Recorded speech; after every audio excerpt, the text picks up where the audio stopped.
নেশাগ্রস্ত যারা হবে তারা অবশ্যই দুনিয়ার জীবনটাকে নরকে পরিণত করবে। তারপরে যাদের চরিত্র খারাপ হবে, নানান দিক দিয়ে খারাপ হবে, তারা তাদের দুনিয়ার জীবনকে নরক আর আগুনে জাহান্নামে পরিণত করবে। দোস্ত আমার, বন্ধুরা আমার, এজন্য চাইছিলাম ব্যতিক্রম, অন্য পথে চালাবার জন্য, দ্বীনি পথে চালাবার জন্য। দিন যদি ভেতরে ঢুকে, আলহামদুলিল্লাহ দেখা যায় এখনো দিনদার মানুষ, দিনের চেতনা যাদের ভেতরে আছে তারা কিন্তু অন্যরকম। তারা চেষ্টা করে আমার দ্বারা কেউ যেন আক্রান্ত না হয়, তারা চেষ্টা করে আমার দ্বারা কেউ যেন ক্ষতিগ্রস্ত না হয়, তারা চেষ্টা করে আমার দ্বারা দুইটা পয়সার কারো যেন ক্ষতি না হয়। আত্মসাৎ তো দূরের কথা, মালিকের ভয় দিলের মধ্যে থাকে। একটা পয়সা আমি অন্যায় ভাবে বলৎকরণ করলাম, আল্লাহর কাছে তো আমাকে জবাব দেয়া লাগবে। কথাকে বোঝাতে পারলাম কিনা? আমার ছোট্ট আমার মেয়েটাই বড়, ছোট্ট এখনো 5 বছর বয়স হয় নাই। এই জাতীয় মাদ্রাসায় নুরানিতে আমার মেয়েটাকেও পড়তে দিয়েছি। এই তো 2 মাস 3 মাস হলো ওর যাওয়া আসা, আলহামদুলিল্লাহ খুব ভালো পড়তেছে। বুঝলাম ওর মাকে মাঝে মাঝে শিখায়, মা বাম হাত দিয়ে কোনো জিনিস যদি দিতে লাগে, মাকে ডাকতে বলে, আম্মু ব্যাপার কি? না, আমার ওস্তাদজি বলেছেন ভালো কাজ কখনো বাম হাতে করতে নেই, ডান হাতে করতে হয়, তুমি ডান হাত দিয়ে কেন করো না? এই কথাটা যখন বলে আমার বুকটা, আসলে সত্যি বলতেছে, বুকটা ভরে যায়। মাশাআল্লাহ, আলহামদুলিল্লাহ। এইগুলাই তো কথা, এইগুলা শিখতেছে। ছোট থেকে যদি এইভাবে তারে গড়ানো যায়, এই ছেলে বা এই মেয়ের ভবিষ্যৎ কেউ ভাঙতে পারবে না, কেউ নষ্ট করতে পারবে না। ছোট থেকে তাকে যদি সেইভাবে গড়ানো যায়। মুসলমান বন্ধুগণ আমার, আমার দেশে মাথা মোটা উচ্চ শিক্ষিত অনেক মানুষ আছে। আল্লাহর বান্দা কয়েকদিন আগে একজন ইন্তেকাল করেছে, আল্লাহ তারে মাফ করে দেন। মাশাআল্লাহ, আলহামদুলিল্লাহ, সুবহানাল্লাহ। কথা বুঝেন নাই? এই জাতীয় কথার মধ্যেও কিন্তু অপসংস্কৃতি আর জঙ্গিবাদ খুঁজে বেড়াইছে। কথাকে ঠিক না বেঠিক বললাম? বলে কথা বোঝার চেষ্টা করুন। আমরা মুসলমানদের সভ্যতার কালচারটা এমন হবে যে কালচার, চলন ফেরন, ওঠা বসা, আমাকে দেখেই বোঝা যাবে আমি একজন মুসলমান। আমার কথাই প্রমাণ দেবে আমি একজন মুসলমান। আমার আচার অনুষ্ঠান প্রমাণ দেবে আমি একজন মুসলমান। আমার সব কিছুই প্রমাণ দিবে আমি একজন মুসলমান। আমাকে যেন জিজ্ঞাসা না করতে হয়, আমার কর্মকাণ্ডই বলবে আমি একজন মুসলমান। খাঁটি মুসলমান হিসাবে গড়ানোর জন্যই তো এই মাদ্রাসাগুলা। কথা বোঝাতে পারলাম কিনা বলেন? আলহামদুলিল্লাহ, এই মাদ্রাসাগুলা ছেলে মেয়েরা ছোটবেলা থেকে দেখা যায়, ছোট ছোট ছেলে মেয়েরা মাদ্রাসায় আছে, ছোট বয়স থেকে তারা নামাজে দাঁড়ায় যায়, নামাজ পড়ে, ওযু বানায়, ওযু করে। কথা বোঝাতে পারলাম কিনা বলেন? ছোট হাতে যখন ওযু করে দেখে ভালো লাগে, আমার বাচ্চাটা ওযু শিখছে, আমার বাচ্চাটা নামাজে দাঁড়ায় যায়।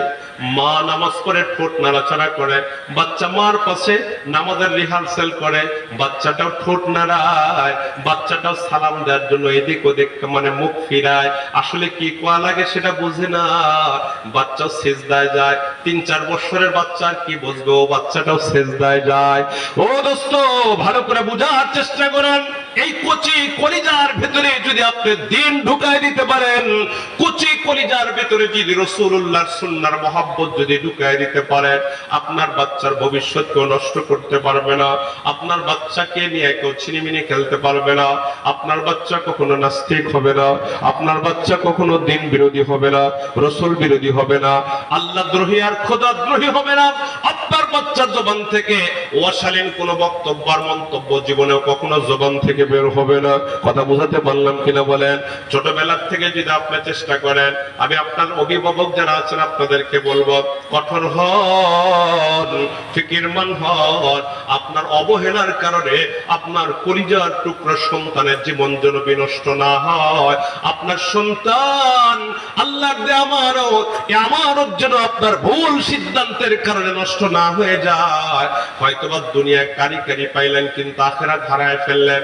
মরে যাবেন তো দুনিয়ার মতো দুনিয়া পড়ে থাকবে, বাড়ি পড়ে থাকবে, গাড়ি পড়ে থাকবে, যা কিছু করছেন সব দুনিয়াতে পড়ে থাকবে। আমল যেগুলা করবে আপনার সন্তান, সেগুলাই তো আপনার সন্তানের সাথে আখিরাতে যাবে। দোস্ত আমার, বন্ধুরা আমার, আপনার অবহেলার কারণে যদি আপনার সন্তানের জীবন নষ্ট হয়ে যায়, আপনার সন্তানের আগে আপনাকে আল্লাহর দরবারে জবাবদিহিতার কাঠ করে দাঁড়ানো লাগবে। আল্লাহর নবী যেটা হাদিসের মধ্যে কথা ওপেন স্পষ্ট বর্ণনা করেছেন, আলা কুল্লুকুম রাইন, আমাদের সবাইকে আল্লাহ রাসূল রাখাল বলেছেন।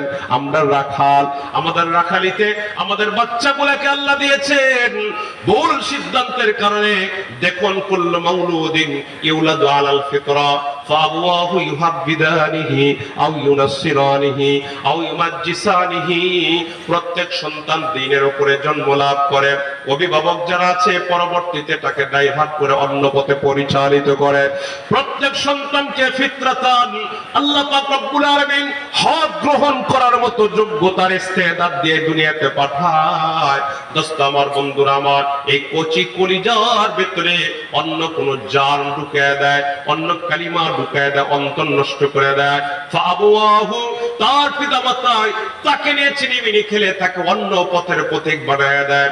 কেউ বা তার সন্তানকে ইহুদি বানায়, কেউ বা তার সন্তানকে নাস্তিক বানায়, কেউ বা তার সন্তানকে মুক্ত চিন্তার অধিকারী বানায়, কেউ বা তার সন্তানকে প্রকৃতি পূজারী বানায়, কেউ বা তার সন্তানকে পৌত্তলিক বানায়, মুশরিক বানায়, কেউ বা তার সন্তানকে সূর্যের পূজারী বানায়, কেউ বা তার সন্তানকে দাহরিয়া বানায়। দোস্ত আমার, বন্ধুরা আমার, অনুরোধ থাকবে, আমি অভিভাবকের ভুল সিদ্ধান্তের কারণে যেন আমার সন্তানের জীবন মাটি না হয়ে যায়। 60 বছরের জীবনে আমাদের মূল জীবন না, 60 বছরের জীবনটা আমাদের কেন্দ্র, একেবারে সর্বশেষ জীবন না। আমরা জানি এই জীবনের পরে অনন্তকালের একটি জীবন আমাদের জন্য আসবে, যে জীবনটাই লাশ। ও জীবনে কেউ যদি হেরে যায়, সে প্রকৃত অর্থে হেরে যাবে। ওই জীবনে কেউ যদি পার পেয়ে গেল, সেই প্রকৃত অর্থে পার পেয়ে গেল। দোস্ত আমার, বন্ধুরা আমার, এজন্যই বলবো, আমার ভুল সিদ্ধান্তের কারণে যেন আমার কলিজার টুকরা সন্তানের জীবন খাম না হয়ে যায়, মাটি যেন না হয়ে যায়। ওকে তাওহীদ শেখানো দরকার, ওকে রিসালাতের তালিম দেয়া দরকার, ওকে মসজিদ চেনানো দরকার, ওকে আখিরাতের তালিম দেয়া দরকার, আখিরাতমুখী করা দরকার। এরপরে যেদিকে আপনি নিয়ে যান, কোনো অসুবিধা নাই, আমাদের সব দরকার আছে। কিন্তু সকলের কলিজার ভিতরে আল্লাহর ভয় ঢোকা দরকার আছে। আল্লাহ যেন আমাদের সবাইকে কবুল করেন, আমিন। সম্মানিত হাজিরিন, হুজুর চলে আসবেন, আমার আলোচনা শেষ। হুজুর অল্প সময়ের মধ্যে চলে আসবেন। এই যে মাদ্রাসায় দারুল হুদার কথা বলছিলাম, এই মাদ্রাসায় দারুল হুদা পরিচালিত হচ্ছে ইতিমধ্যে মোটামুটি ভালোই কিছুদিন হলো চলতেছে। খুব বেশি বয়স হয়েছে তাও না, পথ চলা শুরু হয়েছে আলহামদুলিল্লাহ। তবে মাদ্রাসা চলবে আপনাদের দোয়া, এবং আপনাদেরকে আগেও বলেছি, আপনাদের সার্বিক সহযোগিতা মাদ্রাসা পরিচালনা পরিষদ আপনাদের থেকে চায়, কামনা করে সার্বিক সহযোগিতা। মাশাআল্লাহ, আলহামদুলিল্লাহ, হুজুর চলে আসছেন, হুজুর কথা বলবেন, আমি ছেড়ে দেব, আমি স্টেজ থেকে নেমে যাব। তবে হুজুরই একটা কথা বলেছেন, সেই কথাটাই শুধুমাত্র বলার জন্য আমি বলতেছি। সেটা হলো যে মাদ্রাসা আপনাদের থেকে, মাদ্রাসাওয়ালা একবার এখানে বসে,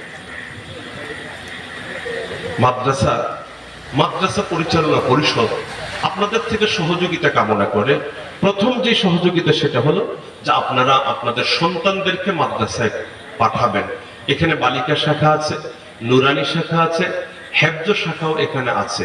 আপনাদের ছেলে মেয়েদেরকে সুন্দর পরিবেশে পড়াবার জন্য লোকেশনটা অত্যন্ত সুন্দর, বিশেষ করে অনাবাসিক আপনারা পড়াতে পারবেন।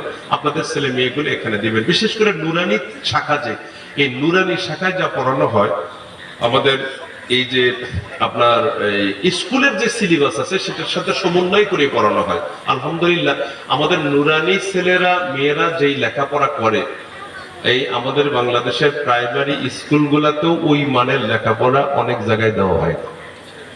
দেখা যায় আমাদের নুরানি ছেলে মেয়েরা রেজাল্ট আরো ভালো করে, এরা এই পরীক্ষা অংশ নিতে পারবে এই মানের তারা, এবং পরীক্ষা অংশ নিয়ে এরা আরো ভালো রেজাল্ট করবে। তো এই জন্য প্রথমত